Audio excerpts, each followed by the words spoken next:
많은 분들은 욥기 주제 하면은 욥의 인내가 주제라고 생각하기 쉬운데요.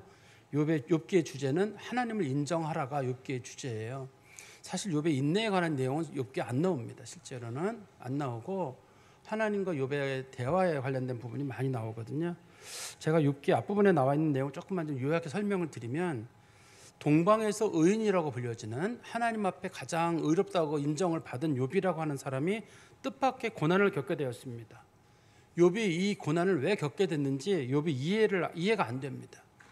자녀가 왜 갑자기 죽었는지, 또 재산을 왜 갑자기 잃게 되었는지, 건강이 왜 문제가 생겼는지 욥이 이해가 안 돼요. 그러다 보니까 이 문제로 인해 가지고 신앙의 갈등도 생기게 됩니다. 하나님이 내게 이런 고난을 왜 주셨는가? 내 잘못 때문인가? 다른 뜻이 있는가? 내가 하나님을 믿지 않는 건 아닌데 이런 어려운 문제에 부딪혔을 때 이걸 어떻게 받아들여야 하는가? 이게 사실 욥의 큰 고민거리였습니다. 사실 이런 고민은 우리도 똑같아요. 지난 한 해를 사는 동안에 어떤 분들은 뭐 자녀들이 먼저 어려움을 겪는 분도 계시고, 배우자나 부모님이 가신 분도 계시고, 내가 원했던 방향과는 전혀 다른 방향으로 일들이 진행됐던 분들이 계실 겁니다. 근데 그런 분들은 이런 고민할 겁니다. 왜 나에게 이런 일이 생긴 것인가 도대체 우리 식구들에게 왜 이런 일이, 우리 집안에 왜 이런 일이, 혹시 내 죄 때문인가? 내가 잘못 살아서인가? 아니면 뭔가 잘못이 있으니까 이런 일이 왔는가? 하는 식으로 고민을 하게 되거든요. 특별히 신앙생활을 잘하는 분들도 이제 고난이 길어지게 되면, 대부분 어려움이 오면 웬만한 어려움은 사람들이 이겨낼 수 있습니다. 그렇지만 고난이라고 하거나 어려움이 오래되잖아요. 그러면 그걸 이겨낼 장사가 생각보다 많지가 않거든요. 고난이 길어지는 순간에 이런 생각이 듭니다. 내가 이렇게 잘못 산 것 같지 않은데 도대체 하나님은 나한테 왜 주는 건가? 처음에는 마음의 고민이었거든요. 왜 주신 건가 고민이었는데 어느 순간에는 하나님을 원망하게 돼요. 하나님 왜 나한테 이렇게 하시는 건가? 왜 우리 집에, 우리 집안에 왜 이런 일을 하나님 주시는 건지 하나님을 원망하게 되다가 나중에는 하나님에 대해서나 자기 자신의 분노가 일어나게 됩니다. 정말 내가 살아서 뭐 하는가? 나 같은 놈이 뭐해? 하고 이거를 이제 어떤 극단적인 선택을 하게 되기도 하고, 자기 자신에 대해서 아주 그냥 기분 나쁜 어떤 그런 생각을 갖게 되기도 하고, 또 하나님에 대해서도 사람들이 분노해가지고 하나님이 계시긴 뭘 계시는가? 하나님이 계시면 어떻게 이렇게까지 하나님은 무자비하게 하신단 말인가? 내가 인생을 크게 잘못 산 것도 아닌데, 이거는 욥의 문제만이 아니라 우리 일상적인 삶을 살아가는 사람들의 문제고 고민일 겁니다. 근데 이 문제를 바라보는 욥의 친구들이, 세 친구가 이 문제에 이런 결론을 내립니다. 어떤 사람의 인생 지금 이 시점으로 잘 풀리고 있다는 건 그 사람이 잘 살았다는 뜻이다. 그러나 지금 어떤 사람이 어려움을 겪고 있다는 건 그 사람이 무언가 큰 잘못을 했거나 죄를 지었기 때문이다. 지금 욥이라고 하는 사람이 고난을 겪고 있는데 이거는 분명히 죄에 대한 벌이다. 자기들이 볼 때는 열심히 산 사람이 잘 되고 잘못한 사람들은 잘 안 되고, 그것이 하나님의 인과응보와 정의의 법칙에 맞는 거지, 욥처럼 분명히 내가 열심히 살았는데 이런 고난이 내게 왔다, 그런 건 있을 수 없다는 거예요. 그래서 욥의 친구들은 욥을 교만하다고 봤습니다. 저 정도 고난을 당했으면 자기가 잘못하고 뭔가 책임이 내게 있다고 봐야 되는데 왜 저 사람은 그 책임을 전부 다 왜 하나님한테 돌리고, 하나님 왜 이런 게 하시는 겁니까? 라는 식으로 투덜거리는가? 욥의 친구들은 이게 이해가 안 된다고 지금 얘기를 하는 거거든요. 욥의 친구들의 입장은 그런 거예요. 회개를 하라는 거예요. 네가 잘못을 인정하면 하나님이 고쳐주시는데 왜 잘못을 인정하지 않느냐? 근데 우리 인생의 문제가 잘못을 인정한다고 해결이 되나요? 꼭 어떻대요, 여러분? 신앙생활을 잘 하시는 분들이 고난이 없나요? 또 내가 늘 회개의 삶을 사는 사람들은 문제가 다 해결이 되나요? 욥의 친구들의 말은 참 잔인한 말입니다, 이게. 그다음에 이제 맨 마지막에 욥의 친구 엘리후라고 하는 사람이 제일 젊은 사람이거든요. 그 사람은 이런 입장을 가지고 있어요. 인간은 하나님을 이해할 수 없다는 거예요.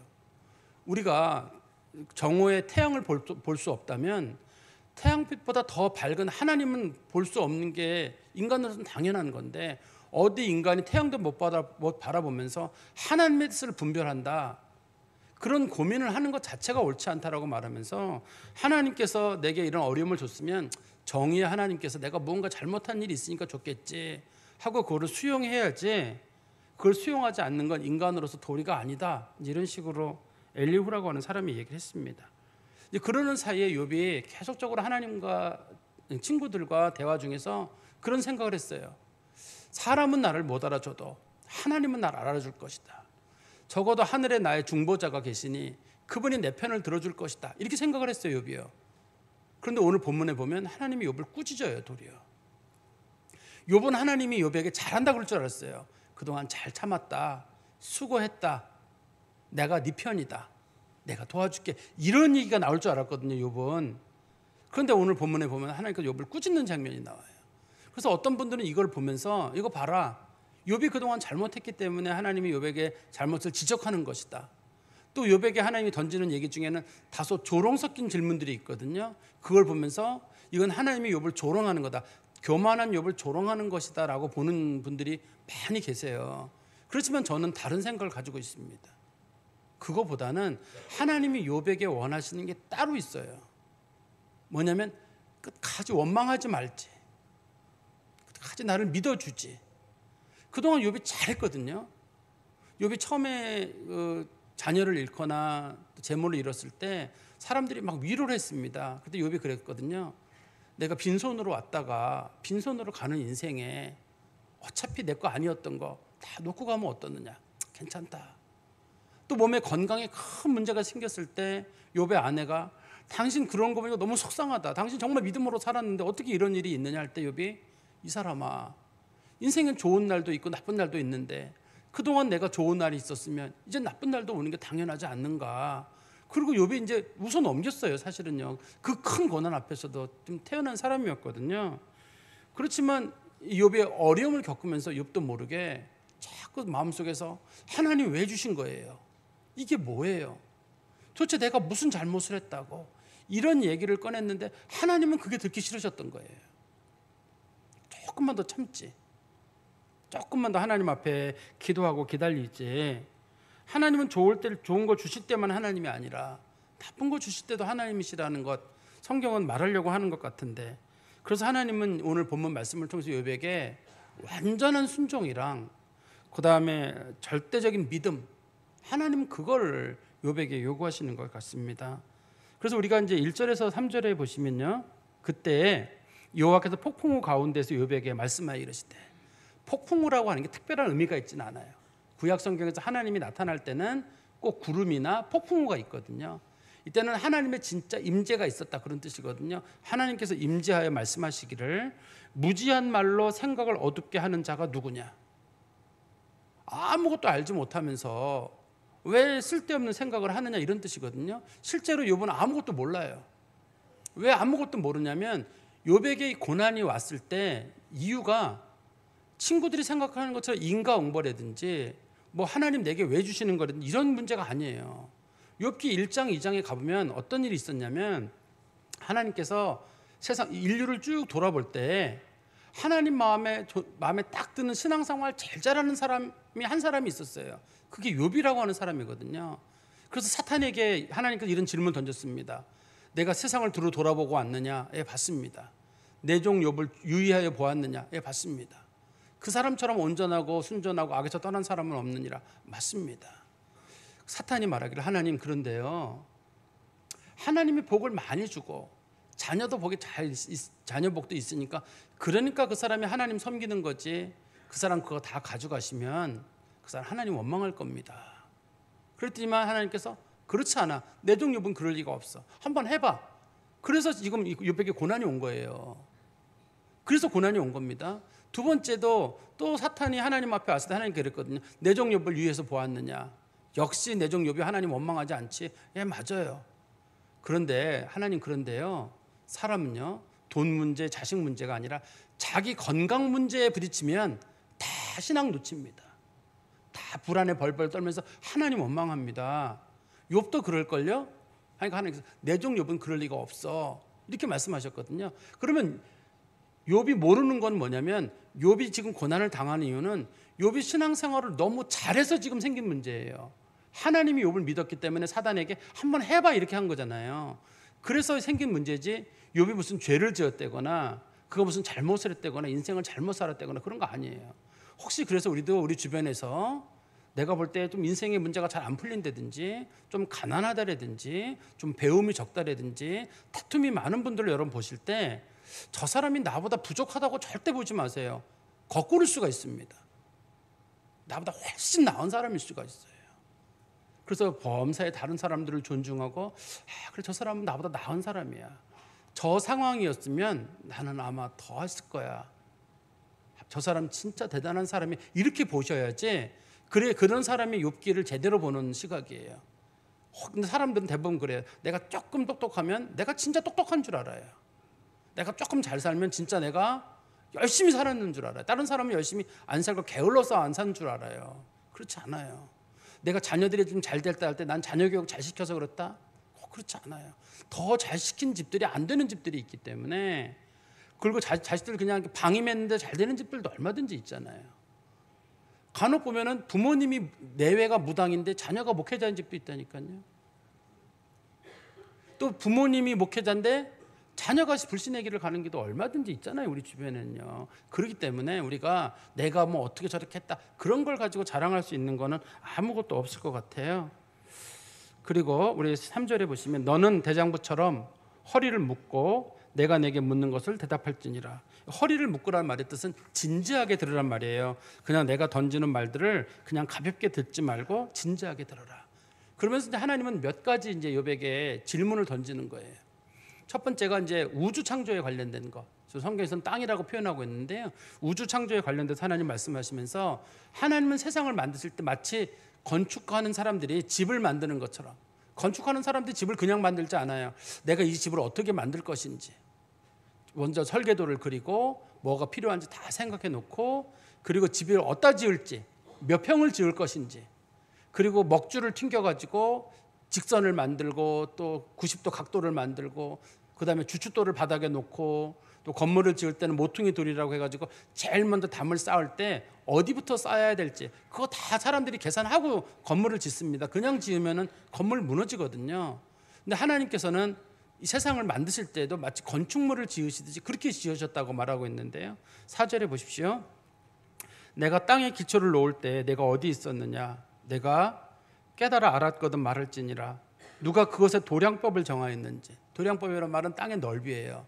내가 땅의 넓이를 어느 정도 정했는지 누가 그 줄을 그것들 위에 띄웠는지 먹줄은 그에 어떻게 띄웠는지 또 그것의 주추는 무엇 위에 세웠으며 주춧돌을 또 그 모퉁이돌을 누가 놓았는지 다 하나님께서 계획하신 거잖아요. 세밀하게 세심하게 하나님이 세상을 만드신 겁니다. 그리고 7절에는 그때에 새벽 별들이 기뻐 노래하며 하나님의 아들들이 다 기뻐 소리를 질렀느니라. 세상이 만들어지기 전에 있던 영적 존재들이거든요. 그 영적 존재들이 하는 말이 하나같이 하나님 세상 정말 멋있게 만들었군요. 정말 아름답습니다. 세상을 만드신 것도 그렇고 세상을 돌아가게 하는 운행의 원리도 우리가 볼 때는 이해가 안 돼가지고 하나님 이게 뭡니까 막 그러는데 영적인 존재들이 보고 나서 야 하나님 정말 멋있습니다 라고 하나님 그 영적인 존재들이 얘기를 했다는 거예요. 그러니까 하나님께서 욥에게 지금 던지는 질문이 이런 거잖아요. 욥이 지금 하나님 왜 이런 일을 제게 주시는 겁니까에 대해서 욥 세상 네가 만들었느냐. 마치 우리는 세상을 내가 만든 것처럼 하나님 앞에 얘기할 때가 있거든요. 세상의 원리를 네가 정했느냐. 네가 다 이해해야지만 되는 거냐 도대체 세상의 원리를. 그때 내가 거기 있었느냐 도대체. 네가 나이가 몇 살인데 천지 창조한 순간에 너 거기 있었느냐. 없지 않았느냐. 네가 세상을 만든 것도 아니고 세상의 원리를 네가 아는 것도 아니고 설명을 해도 이해하는 것도 아니고 그러니 창조주를 좀 인정해라. 하나님이 그런 일을 하시는 데는 그만한 뜻이 있는 줄 알고 하나님을 인정하고 하나님 앞에 좀 침묵하고 있어라. 하나님은 그 뜻으로 욥에게 말씀하시는 거예요. 그리고 두 번째가 하나님께서는 바다를 만드시는 장면을 설명하면서 땅이 있으니까 바다가 있겠죠. 바다를 만드시는 설명하면서 바다를 만드는 과정을 마치 어머니가 아이를 낳는 과정으로 설명을 합니다. 어머니가 아이를 낳고 그리고 난 다음에 양수 흐르는 걸 다 정리하고 그다음에 아이를 딱 그다음에 그 베네 쪼고리를 입히고 그다음에 아이를 강보로 싸고 보자기로 싸고 그리고 아이를 훈련시켜가지고 성숙한 아이로 자라도록 하잖아요. 하나님은 바다를 만드시는 장면을 그렇게 설명하고 계신데요. 8절에 보십시오. 바다가 그 모태에서 터져 나올 때 문으로 그것을 가둔 자가 누구냐. 바다가 막 생겼을 때 바다를 이렇게 만드시고 바다를 지금의 모양으로 만드신 분이 누구냐는 거예요. 그거 하나님이시고, 또 9절입니다. 그때 내가 구름으로 그 옷을 만들고 흑암으로 그 강보를 만들었고. 바다의 그 모양을 만들어 주신 분, 그건 하나님이시고, 또 10절입니다. 한계를 정하여 문빗장을 지르고 이르기를 내가 여기까지 오고 더 넘어가지 못하리니 내 높은 파도가 여기서 그칠지니라 하였노라. 바다가 그렇게 흉흉해도 하나님께서 바다가 넘지 못할 선이 있거든요. 아무리 쓰나미가 난다 할지라도 그 넘는 선이 있어요. 하나님은 어느 정도 넘지 못하도록, 육지를 넘지 못하도록 어느 정도 선을 정해놨거든요.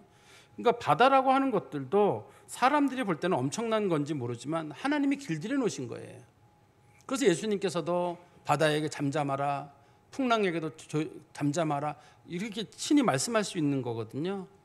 그 다음에 세 번째는 12절부터 15절에 보시면 이건 빛과 관련이 되어 있는데요. 빛은 크게 두 가지가 있습니다. 사람들이 서로 인식할 수 있고 자연을 보게 만드는 빛이 하나가 있고, 사람들로 하여금 죄가 무엇인지 깨닫게 하는 영혼의 빛이라는 게 있어요. 이 본문에서는 빛이 그 두 가지 역할을 다 하거든요. 12절에 보십시오. 내가 너의 날에 아침에게 명령하였느냐. 너의 날이란 말은 태어나던 날이에요. 욥이 태어나던 날에 그날 아침에 햇볕 뜨는 거 네가 만들었냐. 햇볕이 뜬 날 욥이 태어난 거지, 욥이 태어나면서 빛이 있어라 이렇게 말한 건 아니잖아요. 욥이 태어난 것도 빛이 있었기 때문에 욥이 태어난 것이고, 새벽에 그 자리를 알려주었느냐. 욥이 태어난 시간이 새벽이라 그러면 그때 새벽을 만든 게 욥이냐. 욥이 없을 때에도 이미 태양은 있었고 새벽도 있었거든요. 욥이 태양도 만든 것도 아니고 새벽도 만든 것도 아닙니다. 그건 다 하나님이 만드신 건데, 13절입니다. 그것으로 땅끝을 붙잡고 악한 자들을 그 땅에서 떨쳐버린 일이 있었느냐. 하나님께서는 빛을 비춰가지고 땅끝까지 안 비추는 데가 없어요. 그리고 악한 자들의 악을 하나님은 반드시 다 드러내세요. 사람이 하나님 앞에 악을 숨길 수 있는 것 같이 보이지만 결국은 하나님이 악을 다 드러내시거든요. 그리고 14절에 말씀해 보시면 땅이 변하여 진흙에 인친 것 같이 되었고 그들은 옷같이 나타나되. 어두운 세상이었는데 하나님이 빛을 비추게 되면 자연이 있는 모습, 지금에 있는 모습 그대로 비춰져요. 우리가 어린 시절에 보면 진흙에다가 이렇게 모양을 하나 딱 찍어 놓으면 거기 선명한 자국이 남잖아요. 발자국 같은 자국이 남잖아요. 그런 것처럼 지금 이 세상의 빛, 우리가 세상을 이 모습대로 볼 수 있는 건 빛이 비쳤기 때문이고, 또 옷같이 나타난다는 말은 다채롭고 예쁘게, 이런 뜻이거든요. 하나님께서 이 세상을 아름답게 만드신 것도 만들으셨어도 그것을 보려면 빛이 있어야 돼요. 하나님은 빛을 통해서 우리들에게 그 아름다움을 보게 하셨거든요. 그리고 15절에는 그러나 악인에게는 그 빛이 차단되고 그들의 높이 든 팔이 꺾이느니라. 악한 사람들은 하나님의 은혜의 빛이 그들에게 안 비쳐요. 그리고 악한 사람들은 반드시 하나님이 꺾으셔요. 지금은 잘 되는 것 같아도 결과적으로는 하나님 앞에 가서 큰 벌을 받게 되거든요. 하나님은 빛이라고 하는 이 원리를 통해 가지고 지금 욥을 하나님께서 욥을 설득하고 계신 거거든요. 그러니까 하나님이 욥에게 보여주시는 것이 세 가지잖아요. 하나님이 만드신 것이 먼저 땅을 만드셨고, 두 번째는 바다를 만드셨고, 세 번째는 빛을 비춰가지고 세상을 하나님께서 아름답게 하셨는데, 이 모든 것 순간에 욥은 거기 없었어요. 만드신 분도 하나님이시고, 운행하는 원리를 가지고 계신 분도 하나님이시고, 아름답게 하시는 분도 하나님이시거든요. 이거 만들어지는 순간에 모든 영적인 존재들이 하나님 진짜 잘 만들었습니다 이렇게 했거든요. 근데 우리가 볼 때는 이해가 안 되는 게 많죠. 근데 어떤 사람들은 왜 저게 이해가 안 되나 싶은데, 오늘 우리 16절부터 21절에 보시면 우리 인생에는 우리가 이해가 안 되는 일이 꽤 많아요. 거의 몇 가지가 나옵니다. 16절에 보십시오. 내가 바다 샘에 들어갔었느냐, 깊은 물 밑으로 걸어다녀 보았느냐. 네가 바닷속을 아냐는 거예요. 사실 지금 인간들이 과학이 발전해서 우주로 간다고 하지만 사실 바닷속 관측이 안 돼요. 얼마 전에 미국에서 그 유인 잠수함인가요? 그게 가라앉았는데 그거 어떻게 끊어내지 못하고 그냥 놔두는 걸 봤었거든요. 그냥 영원히 매장시킨다 해가지고 놔두더라고요. 그런 것처럼 잘 모르는 세계가 너무 많아요. 우리는. 하나님 물으시기를 너 바다 밑 세계를 아느냐. 두 번째는 17절입니다. 사망의 문이 내게 나타났느냐. 사망의 그늘진 문을 내가 보았느냐? 너 죽어봤냐는 거예요. 죽음의 문제에 대해 사람들이 쉽게 얘기하거든요. 죽음의 문제 사람 모르는 부분이에요. 죽어본 사람이 누가 있어요? 죽었다 온 사람이 누가 있고, 우리가 아는 죽었다 오신 분은 예수 그리스도시죠. 그래서 우리가 예수 그리스도 통해서 부활을 믿고 내세에 대한 소망을 갖는 거지, 사실 사람은 죽음의 문제에 대해 말할 사람이 없어요. 죽음은 참 특이해서 내가 죽는 순간에는 나는 그 죽음을 몰라요. 남의 죽음은 내 죽음이 아니거든요. 남의 죽음은 남의 죽음이고, 내가 그 죽음이 내 죽음이 되려면 내가 죽어야 되거든요. 내가 죽는 날은 내가 죽어서 죽음을 몰라요. 그래서 인간은 죽음을 모르는 존재예요. 그런데 누가 인생이 어떻다, 죽음은 끝이다, 죽어보지 않은 사람들이 어떻게 그 사람에게 함부로 얘기하는지 모르겠어요. 뭐 이 말씀하고는 좀 다른지 모르겠습니다. 우리나라가 자살률 1위잖아요. 특히 젊은 사람, 세계 1위, OECD 국가 중에 1위거든요. 우리나라가. 또 젊은 사람들이 자살로 돌아가신 사람들이 작년에 10,000명이 넘을 거예요. 우리나라에요. 젊은 사람 사망률도 1위예요. 이거 사람들이 죽으면 끝이라는 생각이 있나 봐요. 끝 아니에요. 반드시 그 하나님의 심판이 있거든요. 그 뒤에는 사람들이 죽음 너무 함부로 보고 죽음에 대해 너무 미화시키고, 그런 문학 작품들이 또 이런 뭐 매스컴이나 그런 것들 사람들의 죽음을 너무 함부로, 죽음을 모르는 사람들이 죽음을 너무 쉽게 논한 게 아닌가 하는 그런 생각이 듭니다. 그리고 18절에 땅의 넓이를 내가 측정할 수 있느냐? 이 세상 우주의 넓이를 네가 아냐는 거예요. 몰라요. 이 우주의 넓이가 얼마나 넓어요. 수많은 천문학자들이 얘기했다 보면 얼마 지나고 나면 또 커졌대요. 또 그 직경이 얼마 전 때는 그게 뭐 몇백억 광년이라고 했는데 보면 또 늘어났다 그러고, 더 늘어났다 그러고, 뭐 여전히 팽창하고 있다고 주장을 하고. 이게 어떻든 간에 이게 이 넓이를 우리가 모르는 거잖아요. 그 넓이를 내가 그 모든 것들을 다 알거든 말할지니라. 사람 내가 볼 땐 너 모른다고 생각하는데 너는 알고 있으면 한번 말해보라는 거죠. 그리고 19절입니다. 어느 것이 광명이 있는 곳으로 가는 길이냐, 어느 것이 흑암이 있는 곳으로 가는 길이냐. 너는 빛과 어둠을 구분할 수 있냐는 거예요. 사실 빛과 어둠도 우리가 구분하는 게 어려워요. 우리는 생각하기를 빛이 비치면 빛이고 어둠은 어둠이지. 근데 사람들이 과학이 발달하면서 어둠 속에, 우리는 어둠인 줄 알았는데 거기에 X선도 있고 감마선도 있고 자외선이나 적외선도 있거든요. 우리가 간혹 TV 같은 데 보면 별 같은 것, 행성이나 성운 같은 거 이렇게 멋있게 찍어놓은 거 있잖아요. 그거 카메라로 찍은 거 아닙니다. 카메라로 찍고 난 다음에 감마선이나 자외선하고 적외선 카메라로 다시 찍어가지고 그거를 모양 예쁘게 색깔을 칠한 거예요. 실제 별이 그 모양은 아닙니다. 그런 식으로 모양을 만들어 놓은 거거든요. 사람들의 눈에 선명하게 보이고 상상력을 가질 수도 해놓은 거거든요. 그러니까 빛도 깜깜한 것처럼 보이지만 그중 안에 빛이 들어있어요. 그러니 인간이 어떤 게 어둠이고 어떤 건 빛이고, 그는 빛이 있다 없다 그렇게 생각할 수 없잖아요. 우리가 빛도 분석을 해보면 스펙트럼으로 보면 빨주노초 파남보가 있잖아요. 빨간색 바깥 부분에 적외선이 있을 거고 보라색 바깥 부분에 자외선이 있을 거거든요. 어떻든 간에 사람은 여러 가지 이렇게 빛에 대해서 공부하게 되면서 빛이라는 것도 우리가 알고 있는 것 이상의 어떤 게 있는데, 하나님은 너 그게 어둠 속에 빛이 있는 거, 빛 속에도 어둠이 껴있는 거, 너 그거 분석할 수 있냐는 거예요. 사실 사람이 그거 모르는 부분이거든요. 그리고 20절에 너는 그의 지경으로 그를 데려갈 수 있느냐? 그의 집으로 가는 길을 내가 알고 있느냐? 해가 지는데 그 다음날 뜨거든요. 요즘 사람들은 어디 가는지 아는지 모르겠는데 옛날 사람들은 도대체 어디가 있는 거지 12시간은? 분명히 해가 졌는데 6시에 졌는데 그 다음날 6시에 떴는데 어디 갔다가 이 12시간 동안 어디 갔다 온 건가? 달도 졌는데 또 어디 갔다 오는 건가? 옛날 사람들이 이거 몰랐거든요.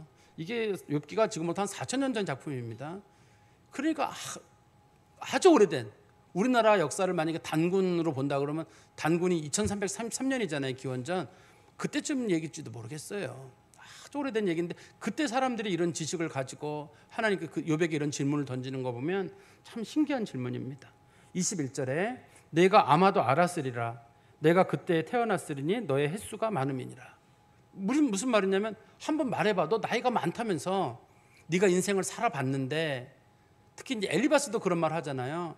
내가 네 아버지보다 나이가 많아서 그런데 인생 그렇게 사는 거 아니야. 공의와 정의는 항상 있는 거야. 이런 식으로 욥의 친구들 엘리바스가 특별히 얘기를 했고, 욥도 말하기를 내가 인생을 길게 살아봤는데 이렇게 고난을 겪으면 안 되는데, 바르게 산 사람은 이런 어려움을 처하면 안 되는데 라고 욥이 고민을 했거든요. 근데 하나님께서 욥에게 웃으면서 말하는 거잖아요. 그래, 욥 네 말대로 너 나이가 많다고 하는데 한번 얘기해 봐봐. 물속에는 뭐가 있니? 죽음의 뒤에는 뭐가 있니? 너 죽어봤니? 너 천지창조의 순간에 있어봤니? 하나님이 세상을 운행할 때 너 있어봤니? 하나님 이런 질문을 던지거든요. 최근에도 보면 우리 사회에 이제 그 103세 된 철학자 살아계신 분 계시잖아요. 저도 굉장히 좋아하는 분이거든요. 근데 그분이 신문이나 이런 데 보면서 인생에 관련된 얘기들을 많이 꺼내세요. 근데 저는 개인적으로 제가 그 나이가 되면 제 생각입니다. 아무것도 모른다고 얘기할 것 같아요. 그냥 열심히 살아가시고 믿음 생활하세요. 인생 뭐가 잘 사는지 모르겠습니다. 근데 그분은 인생 설명을 잘 하시더라고요. 아직 덜 살아서 그러신 건지 모르겠어요. 인생이라고 하는 것 자체가 너무나 많은 다양성이 있어요. 다양성이 있어가지고 이걸 불확정성에 놓여 있어가지고 어느 방향으로 어떻게 갈지를 모르고 어떤 게 잘 될 일인지 어떤 게 안 될 일인지 우리 구분하기가 어려워요. 그냥 믿음 가지고 하나님 붙잡고 가는 것 밖에는 뭐가 잘 설명할 수 있는 방법이 없거든요. 그런데 나이가 들면 설명하고 싶어요. 가르치고 싶고 이것이 인생이라고 얘기를 하고 싶어요. 그러니까 하나님이 욥에게 던지는 거잖아요. 너 나이 많다고 하는다면 얘기해 봐봐. 다른 사람 가르치지 말고 너 똑바로 보고 나한테 한번 얘기해 봐봐. 인생이 뭐냐 도대체. 인생의 원리는 뭐냐. 한번 나한테 설명해 봐라. 그렇게 하나님 질문 던지는 경우가 있어요. 뭐 이런 거랑 같은 맥락인지 모르겠는데 이제 신학하는 사람들끼리 우스갯소리로 이런 얘기를 할 때가 있어요. 칼바르트라고 하는 신학자가 있었거든요. 아주 인생의 문제에 대한 답을 많이 주는 분이에요. 성경에 안 나오는 설명까지도 다 그 사람이 설명을 많이 붙이거든요. 근데 하루는 이제 그 신학자들끼리 웃는 얘기에 나오는 얘기예요. 하루는 이제 어떤 사람이 죽어서 성령님한테 갔어요. 내가 성부 하나님, 성자 하나님에 대한 얘기는 좀 알겠는데 성령님은 도무지 모르겠습니다. 그랬더니만 성령님께서 말하기를 나도 나를 안다고 생각했는데 모르겠다고. 저 바르트한테 가서 물어봐라. 제가 아마 알 것 같다. 그만큼 사람들이 하나님에 대해서나 인생에 대해서 너무나 많은 얘기들을 해놔요. 아마 하나님도 깜짝깜짝 놀라실 거예요. 인생이 이거라 얘기하는데 하나님 그렇게 인생 만드시지 않으셨는데 인생이 이거라 저거라 사람이 너무 쉽게 얘기하는 게 아닌가 하는 생각이 있습니다. 그리고 우리 22절부터 30절 말씀해 보시면 하나님은 날씨와 기후를 통해 가지고 일을 하시는데 우리가 볼 때는 왜 하나님은 눈을 내리게 만들지? 눈이 내려가 무슨 유익이 있다고. 우박이 내리는데 우리는 조그만 우박이지만 이스라엘 쪽에는 우박이 이제 큰 거는 탁구공만한 우박이 내리거든요. 그러면 그 우박에 내려서 도대체 무슨 도움이 된다고. 비는 차례에 내려서 곡식이 자란다고 하는데 도대체 우박은 왜 필요한 것이고 눈은 왜 내리는 것인가. 날씨는 어느 지역은 춥고 어느 지역은 덥고 어느 지역은 얼음이 꽁꽁 얼고 내가 하나님이면 그렇게 안 만들 텐데 다 온화하게 저 뭐 몰디브 같이 만들고 저기 살기 좋은 어느 나라처럼 만들어가지고 다 인간의 삶은 그러면 좋겠는데 근데 하나님께서 말씀하시기를 내가 다 그렇게 한 데는 이유가 있단다. 그렇게 설명하시거든요. 22절에 보십시오. 내가 눈 곳간에 들어갔었느냐 우박 창고를 보았느냐 내가 환난 때와 교전과 전쟁의 날을 위하여 이것을 남겨두었노라. 특히 이제 이스라엘 백성들이 출애굽하기 바로 직전에 애굽에서 10가지 재앙이 있었거든요. 그때 우박 재앙이 있었어요. 그래가지고 애굽에 있는 가축들이나 집 밖에 있던 사람들이 많이 죽었습니다. 그 우박에 맞아서. 그리고 그 여호수아서 10장인가 보면은 이스라엘 백성들이 가나안 땅에 들어갔을 때 아모리 사람들하고 싸우게 되거든요. 그때 성경은 뭐라고 기록하고 있냐면 칼에 죽은 사람보다 아모리 사람들이 칼에 죽은 사람보다 우박에 맞아 죽은 사람이 많았다. 이렇게 돼 있어요. 그러니까 하나님께서 우박을 가지고 때로는 누굴 심판하시기도 하시고 때로는 전쟁도 하게 하시고 꼭 그렇게만 한다는 뜻은 아닙니다. 그러니까 하나님이 뭔가를 하시는 데는 다 그만한 이유가 있는 거지 그냥 쓸데없이 두신 건 아무것도 없다는 거예요. 나 같으면 저런 우박을 안 만들 건데 나 같으면 저런 눈을 안 만들 텐데 하나님이 그걸 만드시는 데는 뜻이 있다는 뜻이에요. 그리고 24절입니다. 광명이 어느 길로 뻗치며 동풍이 어느 길로 땅에 흩어지느냐. 하나님이 빛을 왜 만드셨는지 왜 태양빛은 왜 만들고 달빛은 왜 만들고 어디는 춥고 어디는 안 추운지 그것도 또 하나님의 뜻이 있고 동풍이 부는 데도 뜻이 있고 서풍이 불게 하신 데도 뜻이 있고 어느 날 나는 동풍을 원하는데 서풍이 불고 어느 날 난 서풍을 원하는 동풍이 불기도 하고 남풍이 불기도 그럴 때가 있잖아요. 하나님 다 바람 불게 하신 데는 하나님의 뜻이 있다고 말합니다. 그리고 누가 25절입니다.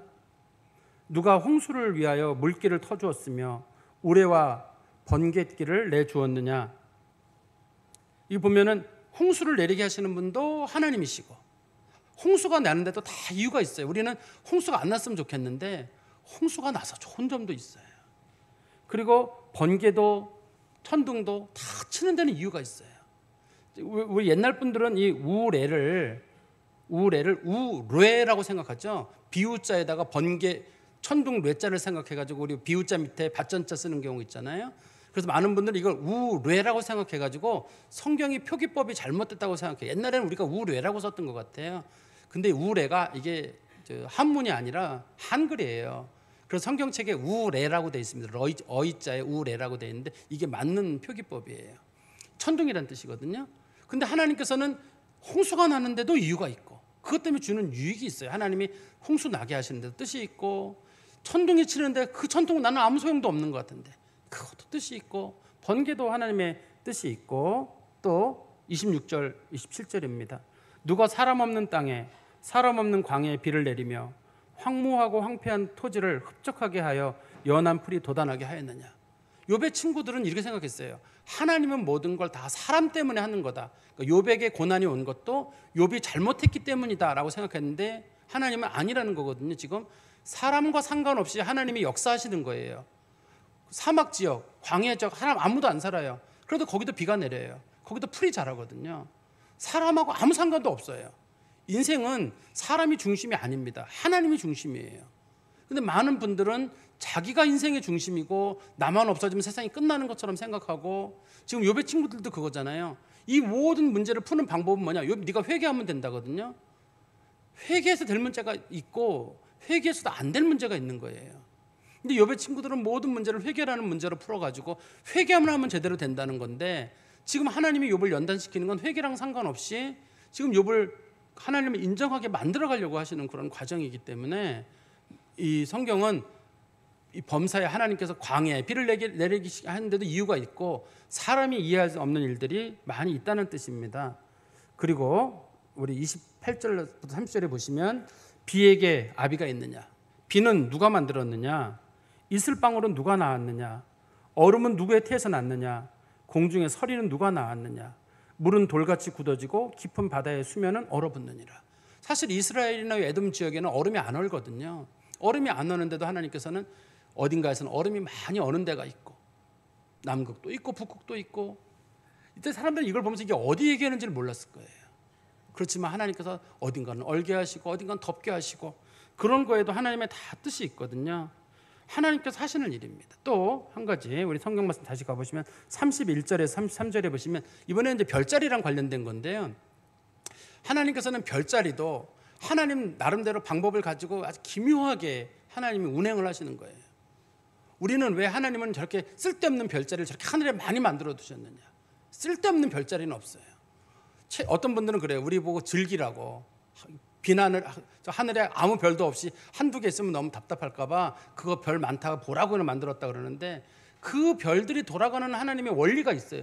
우리는 잘 이해하지 못하고 더 과학이 발달하면 많은 분들이 깨달을 거예요. 아, 저 별들을 저렇게 많은 별들을 하나님이 만드신 게 그냥 자기 자랑하려고 만든 게 아니라 자기 분명한 뜻이 있을 거거든요. 하나님께서는 별자리에 대해서도 이런 설명을 하시는데요. 31절입니다. 내가 묘성을 메어 묶을 수 있느냐. 묘성이란 말은 황소자리예요. 별 중에서. 그러니까 황소라고 당시 사람들이 황소자리라고 생각했는데 저게 황소 뿔을 달리면 황소가 달린다고 하는데 너가 저 끈을 던져가지고 저 황소 못 움직이게 네가 잡을 수 있느냐. 두 번째는 삼성의 띠를 풀 수 있느냐. 삼성은 이게 오리온자거든요. 사냥꾼자라고 합니다.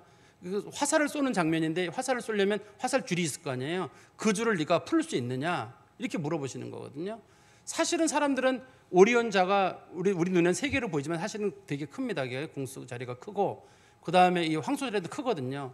하지만 거기 별이 6, 7개만 있는 게 아니라 거기에는 성운이 그 안에 껴 있어가지고 수천억 개의 별이 그 안에 들어있어요. 우리 눈에는 몇 개밖에 안 보이지만 신비하게 별들이 많이 들어있단 말이에요. 그 안에. 근데 하나님께서는 그 모든 별들 속에 그냥 공허하게 만드신 것이 아니라 다 채워두시고 사람 눈에는 몇 개밖에 안 보이게 만들었지만 인간은 보면 아, 저 황소 내가 잡을 수 있을 것 같은데 저 화살 내가 뺐으면 될 것 같은데 그 인간의 상상이고 거리가 적어도 지구로부터 1500광년 이상 떨어진 곳에 있는 별들이거든요. 그 별들을 우리가 제어할 수 없지 않느냐라고 말씀하시는 거예요. 그리고 32절입니다.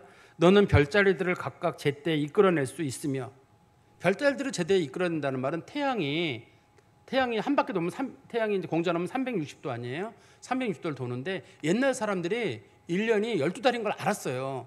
기원전 3, 4천 년 전부터 알았거든요. 1년이 12달인 거를 알고 있었는데 왜 알 수 있었냐면 태양이 움직이는 자리를 별자리를 보면서 계산해 가지고 어느 별자리쯤 됐을 때는 저때가 1월 달이고 별자리 어디쯤 가면 2월 달이고 이걸 이걸 황도라고 하거든요. 12황도를 옛날 사람들이 정해 가지고 아주 오래전부터 사람들이 사용했습니다. 그런 별들이 돌아가는 장면 지금 사람들은 뭐 공전 우리만 알았다고 주장하는데 그렇지 않아요. 코페르니쿠스 이전부터도 사람들이 이 공전에 대한 내용들을 알고 있었을 거예요. 죄송합니다. 그리고 북두성은 성경에서 북두칠성을 얘기하는데 큰 곰자리 별이라고 합니다.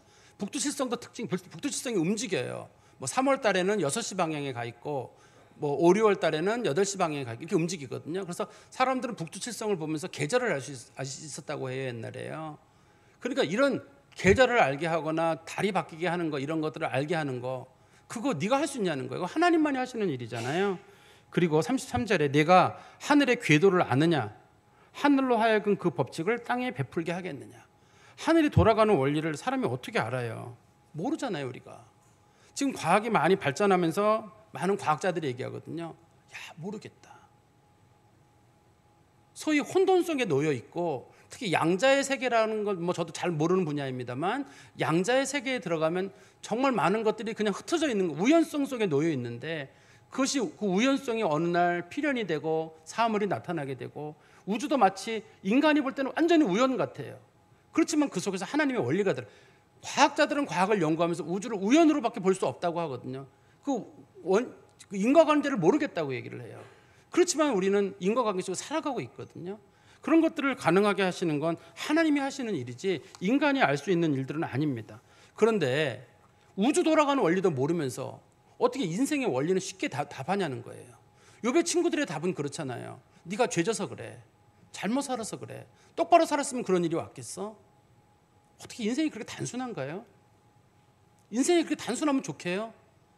남의 인생을 단순하게 만들어가 쥐락펴락해가지고 네가 인생을 잘못 살아서 그래, 무슨 죄를 지어서 그래, 이런 식으로 사람들의 인생을 막 쥐락펴락하고 사람의 인생을 이렇게 뭐 소위 가스라이팅하거나 그루밍하게 만들어가지고 사람들을 막 못 살게 만드는, 그게 종교도 그럴 수가 있고 철학도 그럴 수가 있고, 또 우리가 나이를 먹으면서 어른으로서 사람들에게 인생관을 얘기하면서 충분히 그럴 수 있는 거거든요. 근데 하나님이 지금 이 말씀을 하시는 이유는 욥, 선한 사람이 고난을 더 겪을 수도 있고 악한 사람이 안 겪을 수도 있는 것도 너는 이해가 안 되지만 하나님의 뜻 안에는 그게 다 들어있는 거단다. 굳이 이해되지 않고 설명할 수 없다고 해서 하나님이 잘못한다는 뜻은 아니란다. 그거를 지금 반대적으로 설명하고 있는 겁니다. 그리고 34절에서 38절까지 말씀해 보면은 우리는 인생의 어떤 것도 내 마음대로 바꿀 수가 없어요. 인생은 하나님이 하시는 거예요. 34절에 보십시오. 내가 목소리를 구름에까지 높여 넘치는 물이 내게 덮이게 하겠느냐. 비 내리고 안 내리는 거 네가 할 수 있냐는 거예요. 35절입니다. 내가 번개를 보내어 가게 하되 번개가 내게 우리가 여기 있나이다 하게 하겠느냐. 번개 네 맘대로 치게 하겠느냐는 거죠. 가슴속의 지혜는 누가 준 것이냐. 수탉에게 슬기를 준 자가 누구냐. 가슴속의 지혜, 인간이 가지고 있는 이 지혜는 누가 줬냐는 거예요. 하나님이 주신 거잖아요. 이 말씀이 조금 어려운 본문인데요. 이 가슴속의 지혜는 누가 준 것이냐. 근데 뒤에 가면 갑자기 수탉에게 슬기는 누가 줬느냐. 우리가 볼 때 수탉이 뭐 그렇게 지혜로울 것 같지 않은데 수탉에게 지혜를 줬다고 설명이 하고 있는데요. 이게 성경에는 이런 배경을 가지고 있습니다. 가슴속에라는 말의 뜻이 동물 중에 따오기라는 동물 있잖아요. 그 비가 오면 많이 오는 따오기. 그 따오기가 가슴속이란 말과 글자가 똑같아요. 히브리어로 똑같아요. 가슴속이란 말의 뜻. 따오기라는 글자라. 근데 옛날 사람들은 이집트에 나일강이 범람하는데 따오기가 우는 해에는 꼭 나일강이 범람을 하는 거예요. 사람들이 야, 저 따오기가 진짜 영물인가 보다. 그리고 닭이 울면 비가 많이 내리는 날은 닭이 울었거든요. 또 새벽이 되면 닭이 울잖아요. 그럼 사람들이 야, 저 닭은 어떻게 알고 새벽이 오는지 알고 우는가. 닭이 세 번째쯤 울면은 우리는 닭이 한 번 우는 걸로 알지만 닭이 세 번째쯤 울면 새벽이 온다고 하거든요. 그런데 참 신기하다고 봤거든요. 그래서 어떤 분들은 어떤 성경책은 이거를 앞에 거는 따오기의 지혜, 뒤에는 수탉의 지혜로 번역한 성경책들이 많이 있어요. 근데 우리 성경책은 중간에 섞어가지고 앞에 거는 가슴 속의 지혜, 뒤에 거는 수탉에게 슬기 이렇게 했는데 성경적인 내용만 놓고 봐가지고는 뒤에 앞에 것은 가슴 속의 지혜는 누가 준 것이냐, 내 마음 속의 슬기는 누가 주었느냐, 이게 더 맞을 것 같아요. 제가 볼 때는 수탉이라는 말보다는 수탉이라는 말과 마음 속이라는 말이 또 글자가 똑같거든요. 마음 속의 지혜는 누가 준 거냐, 우리가 인간이 가지고 있는 이 지혜는 누가 준 거냐, 그 지혜 하나님이 주신 거잖아요. 그거 다 하나님이 주신 거거든요. 그리고 37절에 누가 지혜로 구름에 수를 세겠느냐, 누가 하늘의 물주머니를 기울이겠느냐. 너 지혜롭다 해서 구름 숫자 세겠냐는 거예요. 자꾸만 생각났는데 우리가 못 세고, 또 티끌의 덩어리를 이루며 흙덩어리가 서로 붙게 하느니라. 이게 흙이라는 말의 뜻이 히브리어로 아담이거든요. 근데 아담의 뜻이 먼지란 뜻이에요. 원래 먼지인데 먼지에 물이 몇 방울 떨어지면 그게 흙이 돼요. 거기에 식물이 심겨지면 식물이 자라요. 먼지였는데 훅 날아가는 먼지인데 거기에 빗방울이 내리면 단단하게 다져져 가지고 거기에 건물을 지을 수가 있어요. 그 먼지같이 없어질 것들을 하나님께서 빗방울 몇 방울로 많은 일들을 이루시거든요. 많은 일들은 사실 우리가 하는 것이 아니라 하나님이 하시는 거예요. 그런데 사람들은 내 지혜로 세상을 바꿀 수 있다고 생각하는 거예요. 내가 지혜로 세상을 분별할 수 있고 내가 세상을 바꿀 수 있고. 근데 우리가 오래 인생을 살다 보면 또 좀 더 많은 공부를 하다 보면 그래, 우리 인간에게 주신 지혜와 능력들은 하나님이 선물로 줬다고 생각하는 게 더 맞을 것 같아요. 똑같은 달리기를 하더라도 정말 태어날 때부터 달리기를 잘하는 사람이 있어요. 똑같이 공부를 해도 잘하는 사람이 있습니다. 그리고 똑같은 사물을 봐도 그걸 그림으로 그려낼 수 있는 사람이 있고, 똑같은 악보를 보고도 노래를 잘 부르는 사람이 있어요. 근데 어떤 사람이 노래를 잘 부르는 사람이 너는 말이야 노래 공부 안 해서 그래, 공부하면 나만큼 할 수 있어, 너도 운동 나만큼 너도 하면은 나처럼 달리기 할 수 있어, 공부도 넌 게을러서 공부 안 해서 그러는데 요즘같이 수능 끝나고 나면 좋은 학교에 간 친구들은 나는 공부를 열심히 해가지고 간 거야, 넌 막 공부 안 해서 떨어진 거야, 이렇게 말하는데 저는 우리 그리스도인들이 다른 각도에서 봐야 된다고 생각해요. 어떤 친구는 공부를 못해도 담담하게 사는 친구가 있거든요. 근데 어떤 친구는 공부 못하면 아주 미치는 친구들이 있어요. 그런 친구들은 공부 잘하게 해줘야 되지 않겠어요? 하나님께서. 난 깔보는 재미에 사는 사람인데. 그러니까 내가 공부를 잘한다 그러면 하나님께서 나 같은 사람이 자존심이 강하니까 하나님 자존심 세워주시는가 보다, 그렇게 생각하면 좋고, 어떤 사람이 몸이 건강하다 그러면 저 사람은 몸이 약한데도 하나님 앞에 감사하며 사는데, 내가 만약에 저 사람처럼 몸이 약했다면 나는 하나님 원망했을 것이다. 하나님이 내게 건강을 주신 것은 하나님이 나를 부족하다고 보셨기 때문이지 내가 남보다 나아서 그런 건 아니다라는 좀 다른 차원으로 우리가 사물을 볼 수 있는 그런 마음이 있어야 될 것 같습니다. 말씀의 결론을 맺으면 하나님께서 말씀하시는 초점은 간단합니다. 모든 것들을 창조하시고 주장하시는 분은 하나님이셔요. 그렇기 때문에 우리가 해야 될 것들은 하나님을 인정하는 거예요. 하나님을 인정한다는 말을 조금 어려운 말로는 하나님을 하나님 되게 하라, 이렇게 씁니다. 무슨 말이냐면 하나님이 세상을 만드시는데 우리는 내가 세상의 주인인 것 같고 내 마음대로 하는 것 같고 세상의 원리를 내가 알아야 될 것 같고, 하나님을 제발 하나님 자리에 놔두고 하나님을 좀 인정해주고 하나님이 알아서 하시지 않겠어요? 그분이 바보가 아닌 이상. 근데 사람들이 하나님을 하나님 자리에 놓지 않고 내가 하나님 자리에 올려가려고 할 때가 굉장히 많습니다. 잠언 3장 5절에 보시면, 잠언 3장 5절인데요, 너는 마음을 다하여 여호와를 신뢰하고 내 명철을 의지하지 말라. 너는 범사의 그를 인정하라. 그리하면 내 길을 지도하시리라.